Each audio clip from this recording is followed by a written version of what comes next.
taxation because the Chief Shah regime is raiding people's pockets. Under NHIF, the contribution was a flat 500 Kenya shillings per person. Chief Shah seek to take from those who have pay slips 2.75 of their earnings, basically 3%. And these are pay slips that already have been raided by overtaxation.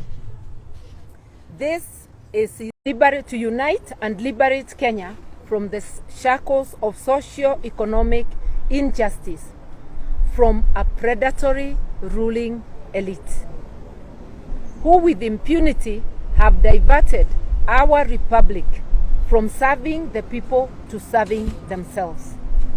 It is no coincidence that we meet at Ufungamano House, a sacred ground where the forces of unity triumph over tyranny.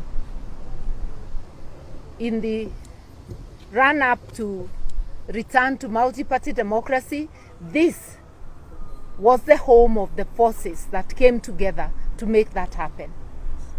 In the search for the 2010 Constitution, Ufungamano was the home of the progressive forces who were battling the KANU regime that wanted to capsize the constitutional review. It's therefore of great significance that we gather here today to make a commitment to liberate Kenya from socio-economic injustice. We are threatened by a regime that wishes to erase the gains we have achieved through our collective labor as Kenyans. We have witnessed electoral and socio-economic injustice exemplified by unfair and manifestly excessive taxation, earning Ruto the name of Zakayo. Even children now know that there is Zakayo who raids people's pockets and denies our children sufficient food to feed on.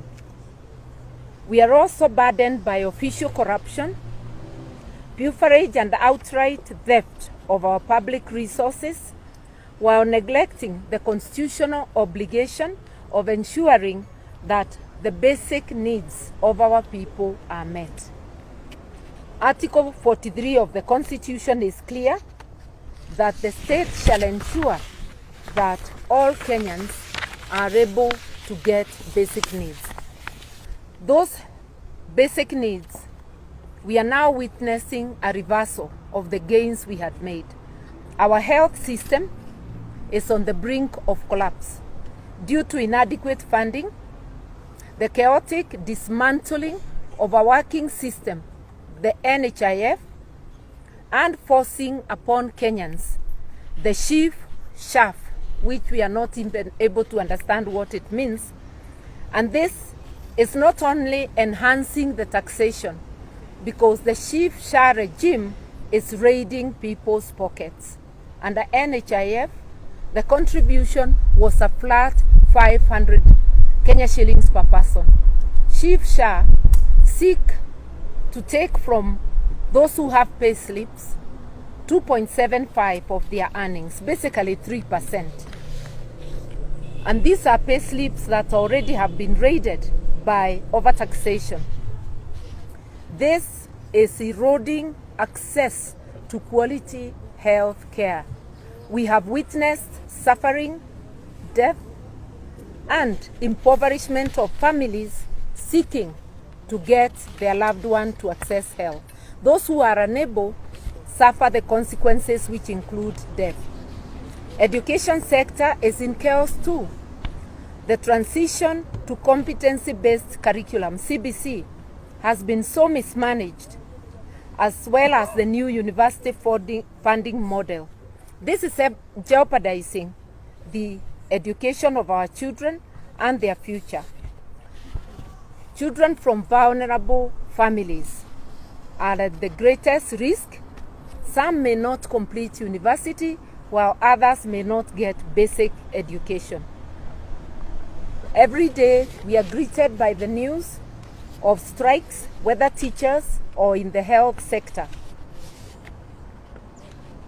We know that Moi University Eldoret is on its knees.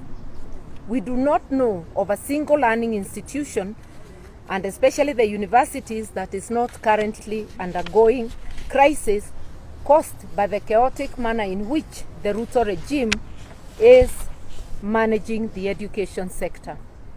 There are many other acts that the Ruto regime continues to commit which violate our constitution. The emasculation of independent institutions only worsens the situation. Parliament and the judiciary are under attack. Parliament has actually morphed from a watchdog to a lapdog. Kenyans are on their own. It has taken more than 2 years to get the nation an electoral commission, the IEBC, after Ruto, through vendetta, dismantled the electoral commission and ensured that the 4 commissioners who had disagreed with the verdict of his win were hounded out of office. You would imagine that in over 2 years they would have put together another IEBC. It's only early this year that a bill was passed to pave way for the setting up of this necessary institution. But the body has not been set up yet. Cases are in court, and we are asking the judiciary, what is the problem? It is okay for people to file cases, but Kenyans would want to see those cases disposed of in a speedy manner, so that even if one is going through the entire appeal system, let the cases be prioritized. They are of utmost necessity. There are constituencies that have done 2 years without representatives, both at the National Assembly and at the County Assembly level. This is deplorable at a time we are quickly heading to another electoral cycle. We are therefore appealing to all those who work for the people of Kenya, whether in Parliament, whether in the judiciary or any other office, kindly move with speed, knowing that the lives of Kenyans depend on the decisions you make and the speed with which you make them, because justice delayed is justice denied.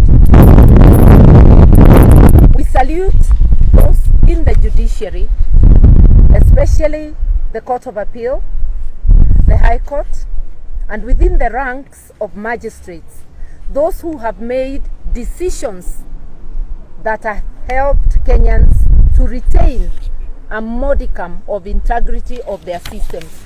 We in particular salute the courts that have helped Kenyans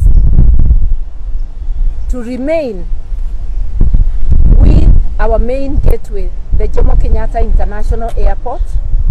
If it was not for the sparks of light in the judiciary, this national asset would have been gifted to the shadowy Adani group.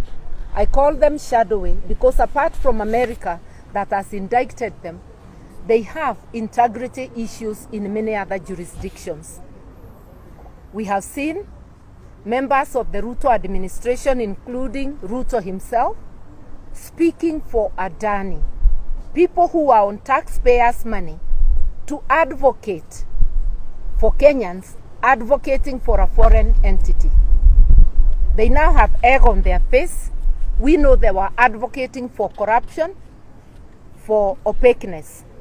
And we again salute our courts, and we say together we shall defeat the machinations of those who want to dismantle our republic and to rob of Kenyans of their national treasures. Nation building is not for the faint-hearted. Our institutions are as good as the people who run them. The rot in the executive permeates all levels, and therefore, to save ourselves and to save our homeland, we must redouble our efforts to rid ourselves of this inept, corrupt, and heartless Ruto regime. In order to restore our constitution order, Ruto must go.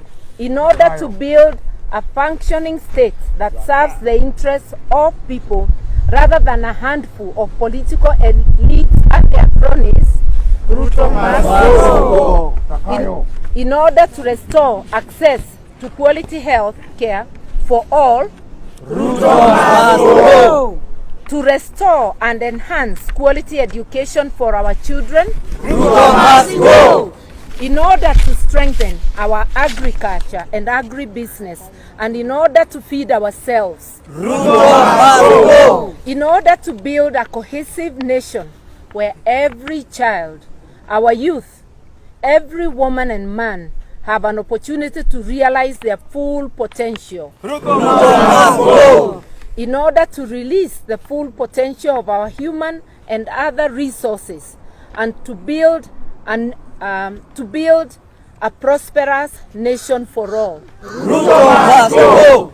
In order to have transparency, accountability in Kenya. Ruto must go.